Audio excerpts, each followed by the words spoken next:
हरे भरे खेतों और घने पेड़ों से घिरा एक प्यारा सा गांव था, अमृतपुर। अमृतपुर अपनी प्राकृतिक सुंदरता और शांत वातावरण के लिए पूरे इलाके में मशहूर था। गांव के चारों ओर फैले बाग बगीचे और लहराते खेत मानो धरती पर स्वर्ग उतार लाते हों। गांव के किनारे एक निर्मल नदी बहती थी जिसका नाम था चंद्रिका।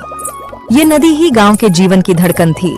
खेतों की हरियाली, बागों की ताजगी और लोगों की रोजी रोटी सब कुछ इसी पर निर्भर था। चंद्रिका नदी की कलकल करती ध्वनि मानो गांव को सदा एक मधुर लोरी सुनाती रहती थी। अमृतपुर के लोग इस नदी को केवल जल स्रोत नहीं बल्कि जीवनदायिनी देवी मानते थे। लेकिन समय बदला। लू के थपेड़ों ने जमीन को तवा बना दिया था और नदी जो कभी जीवन की धारा थी अब सूखकर बस एक पथरीली याद बन गई थी। गांव की सूनी आंखें अब बादलों को तक रही थीं, मानो हर दिल आसमान से भीगने की दुआ कर रहा हो। गांव में सब लोग गर्मी से परेशान थे। हर जगह एक ही चर्चा थी, गर्मी कितनी बढ़ गई है और बारिश कब आएगी। गांव में ही राकेश नाम का एक मेहनती किसान रहता था। वो अपनी पत्नी नीरा के साथ रहता था। दोनों का जीवन सादगी भरा था।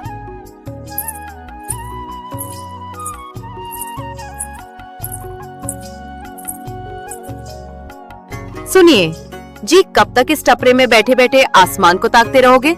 खेत सूख चुका है, गाय भूख से तड़प रही है और मैं दिन ब दिन कमजोर होती जा रही हूँ। कुछ तो करो। गांव में लोग कह रहे हैं कि शहर में मजदूरी मिल रही है। अरे नीरा, तुम क्या सोचती हो कि मैं यहाँ मजे से बैठा हूँ? ये खेत मेरे बाप दादा की अमानत हैं। शहर जाऊंगा तो मजदूरी करूंगा और लोग क्या करेंगे? ताने मारेंगे, थूकेंगे मुझ पर। और मजदूरी से क्या होगा? मुश्किल से 2 वक्त की रोटी नसीब होगी। पर ये जो आसमान है ना, ये मेरे साथ जैसे कोई खेल खेल रहा है। मैं बस यही सोचता हूं, एक बार बारिश हो जाए, सब कुछ फिर से ठीक हो जाएगा। हाँ, बारिश आएगी और सोने की बरसात करेगी, है ना?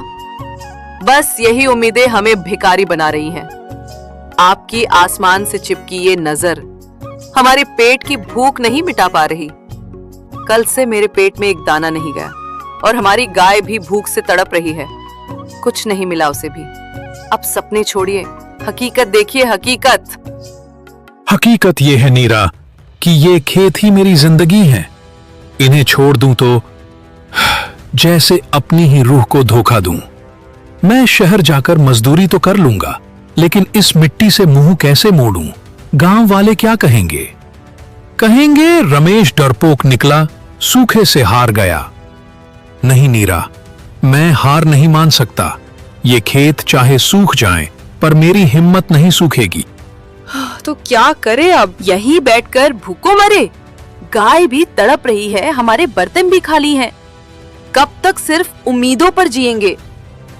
अरे भाग्यवान, क्यों चिंता करती हो तुम? देखना, एक दिन बारिश जरूर आएगी। फिर हमारे खेतों में फिर से हरियाली लौटेगी। तब तक जैसे भी हो, थोड़ा सब्र रखो। अरे, आप तो बस यूं ही बैठे रहो। मैं ही जाती हूँ, कहीं से गाय के लिए कुछ लाती हूँ और अपने लिए भी शीला दीदी से कुछ खाने को ले आऊंगी। इतना कहकर नीरा वहां से चली जाती है। वो पड़ोस से कुछ खाने को और गाय के लिए थोड़ा चारा लेकर लौटती है। घर आते ही सबसे पहले वो थके हुए हाथों से चारा उठाती है और गाय के सामने रख देती है। मुन्नी, मुझे पता है इतनी सी हरियाली से तेरा पेट नहीं भरता, लेकिन तू चिंता मत कर। मैं एक दिन इन्हें मना ही लूंगी मजदूरी के लिए। तब तक तू थोड़ा सा चारा खा ले। बस थोड़ा सब्र और कर ले मेरी बच्ची। चारा डालकर नीरा थकी हारी बैठती है।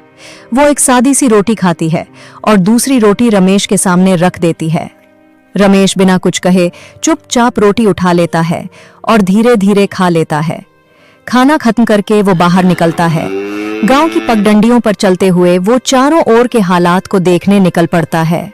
कुछ दूर जाने पर वो देखता है गांव के चौराहे पर एक पुरानी सी चाय की टपरी के पास कुछ लोग बैठे हैं। वे सब आपस में धीमे स्वर में कुछ गंभीर बातें कर रहे थे। अरे भाई, इस बार की गर्मी ने तो जीना ही मुहाल कर दिया है। धूप ऐसी पड़ रही है कि बाहर कदम रखना भी मुश्किल हो गया है। हाँ भाई, ऐसी तपती गर्मी में तो खेत में काम करना नामुमकिन लगता है। मन ही नहीं करता कि बाहर निकलें भी। बिना मेहनत के ना चूल्हा जलेगा ना घर में रोटी आएगी। हाँ, इतनी तेज धूप में बाग बगीचे भी जल्दी सूख जाते हैं। खेतों में खूब पानी डालना पड़ता है और ऊपर से पानी की किल्लत। अगर यूं ही चलता रहा तो खेत तबाह हो जाएंगे। अब तो बस एक ही आस है, बारिश। वही है जो सब कुछ ठीक कर सकती है। शामू और रामू चाय की टपरी पर बैठकर आपस में बातचीत में लगे थे। गर्मी, खेतों की हालत और पानी की किल्लत पर चर्चा हो रही थी। रमेश कुछ ही दूरी पर खड़ा था, चुपचाप उन्हें देख रहा था। वो सोचने लगा, हे भगवान, मैं कितना मूर्ख हूं। नीरा कब से कह रही है कि कुछ करूं और मैं हूं कि बस टालता रहा। अब और नहीं, बेचारी मेरी मुन्नी भी भूख से तड़पती रहती है। बस अब फैसला कर लिया है, कल से ही मैं मजदूरी करने जाऊंगा, चाहे जो हो। अब हाथ पर हाथ धरकर नहीं बैठूंगा। अगले दिन रमेश सूरज निकलने से पहले ही उठ गया। चुपचाप तैयार हुआ। नीरा की सोती आंखों को देखा, मुन्नी को प्यार से सहलाया और मजदूरी की तलाश में निकल पड़ा। जैसे ही वो घर की देहरी पार करता है, अचानक पूरा आसमान काले बादलों से घिर जाता है। धीरे धीरे तेज हवा चलने लगती है और फिर पहली बारिश की बूंदें जमीन पर गिरती हैं, ठंडी, राहत देने वाली, जैसे किसी ने धरती को सीने से लगा लिया हो। अरे नीरा, लगता है ऊपर वाले ने हमारी सुन ही ली। देखो, बारिश शुरू हो गई। हाँ जी, लगता है आप ही सही कह रहे थे।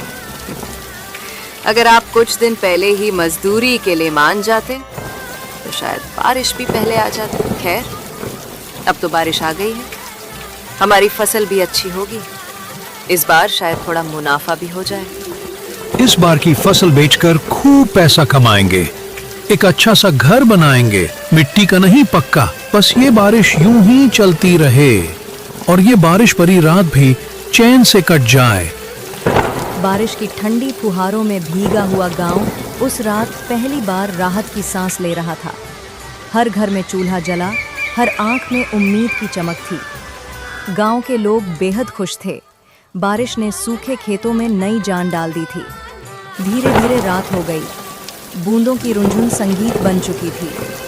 रमेश और नीरा मेहनत, चिंता और उम्मीद के बोझ से थके हुए चुपचाप बारिश की लोरी सुनते हुए सो गए। अगली सुबह रमेश की आंखें खुलीं। बाहर अब भी बूंदों की टप टप जारी थीं। वो दरवाज़ा खोलकर बाहर झांकता है और उसका चेहरा धीरे धीरे गंभीर हो जाता है। सड़कें पानी से लबालब भरी थीं। गांव की गलियां जैसे छोटी नदियों में बदल गई थीं। अरे मीरा, देखो, बाहर तो बहुत तेज बारिश हो रही है। लगता है पूरी रात बारिश नहीं रुकी है। सड़कें नदी में बदल गई हैं। अगर ऐसे ही बारिश होती रही तो पानी हमारे घर में आना शुरू हो जाएगा। हमारा सारा सामान खराब हो जाएगा। पता नहीं ये बारिश कब रुकेगी। अगर ऐसा ही चलता रहा तो सारा गांव डूब जाएगा और हो सकता है कि हमारी फसल भी खराब हो जाए। बेचारा रमेश ज्यादा बारिश की वजह से चिंता में आ जाता है और कहता है, हे भगवान, हम तो बस बारिश की दुआ कर रहे थे, पर आप तो जैसे सब कुछ एक साथ बरसा देने पर तुल गए। इतनी बारिश तो अब मुसीबत बनती जा रही है। रहना भी मुश्किल हो जाएगा। नीरा, मैं जरा बाहर जाकर देखता हूं कि बाकी लोग क्या कर रहे हैं और हमारे खेतों का क्या हाल है। कहीं पानी से नुकसान तो नहीं हो रहा। इतना कहकर रमेश घर से निकल जाता है। बाहर जाकर देखता है कि बहुत सारे लोग अपने अपने घर के बाहर खड़े हैं। अरे भाइयों, ये बारिश तो रुकने का नाम ही नहीं ले रही है। हाँ, अगर ये बारिश ऐसे ही चलती रही तो हमारे गांव में तो बाढ़ आ जाएगी। मेरे घर के आगे की सड़क तो पूरी तरह नदी बन चुकी है। अगर और बारिश हुई तो पानी घर के अंदर घुस जाएगा। हाँ भाई, पर अभी मुझे अपने खेतों की चिंता होने लगी है। अरे रमेश, सब ठीक तो है ना? तुम्हें कब से खेतों की चिंता होने लगी? तुम तो हमेशा बस बैठे ही रहते थे। भाई, अभी ये सब बातें करने का वक्त नहीं है। चलो पहले खेत पर चलते हैं। देखना होगा कि फसल ठीक है या नहीं। हाँ हाँ भाइयों, चलो। तीनों बारिश में अपने खेतों की ओर निकल पड़ते हैं।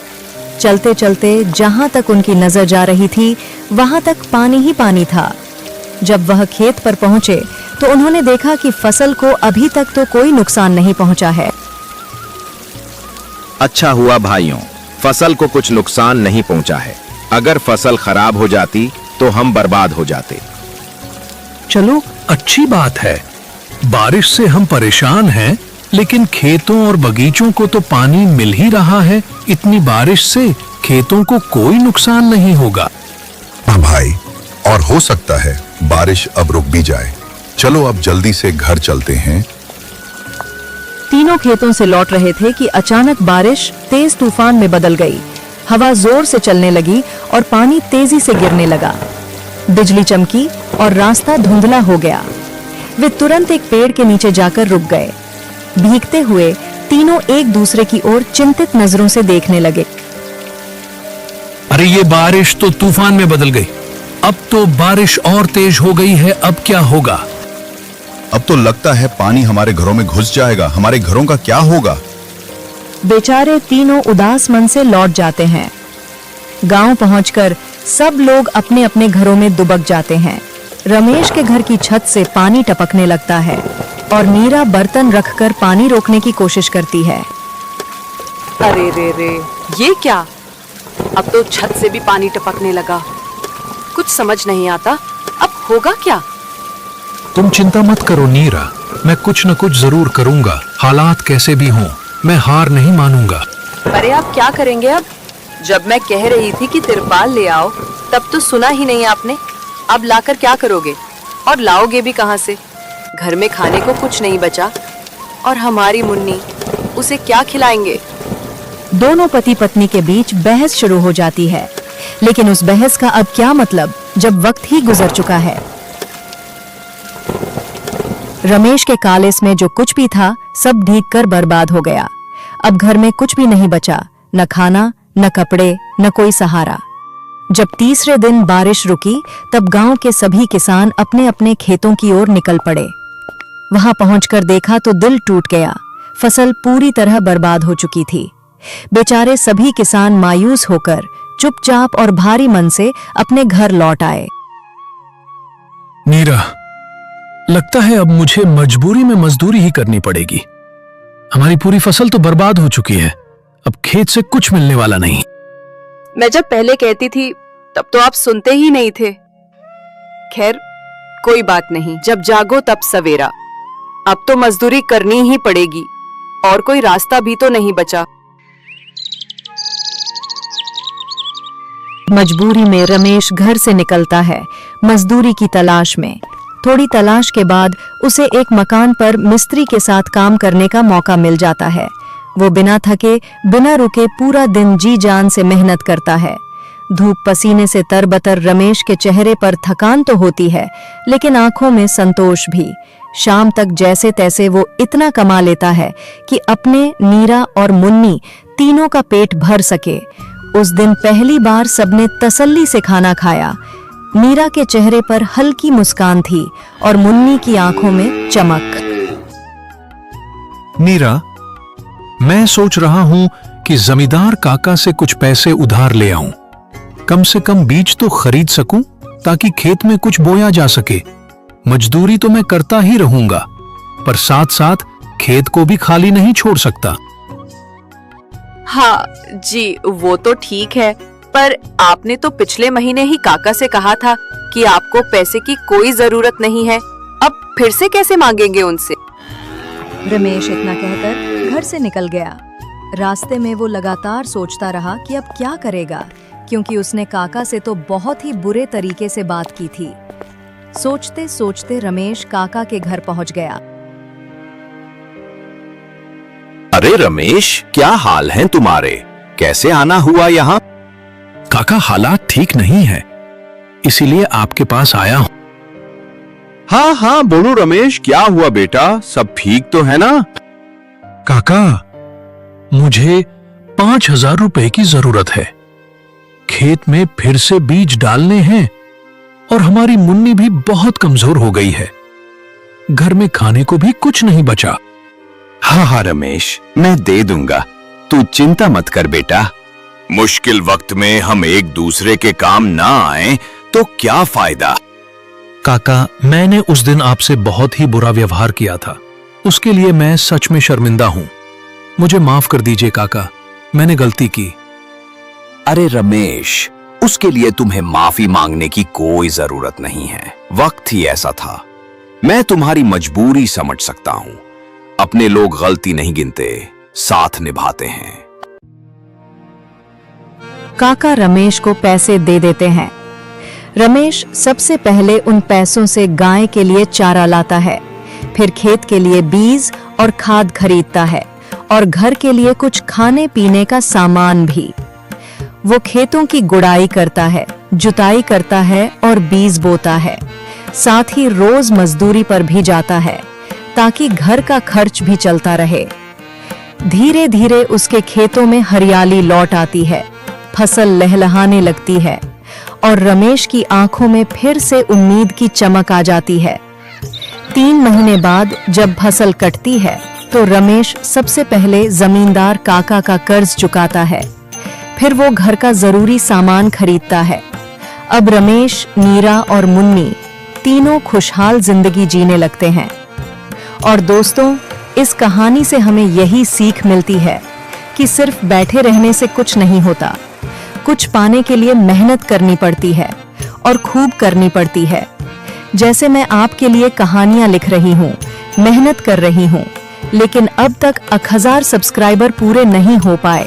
तो आप सबसे एक छोटी सी गुजारिश है, प्लीज इस कहानी को अपने दोस्तों और परिवार के साथ शेयर कीजिए ताकि हमारी मेहनत और आपकी मोहब्बत मिलकर इस सफर को आगे बढ़ा सके।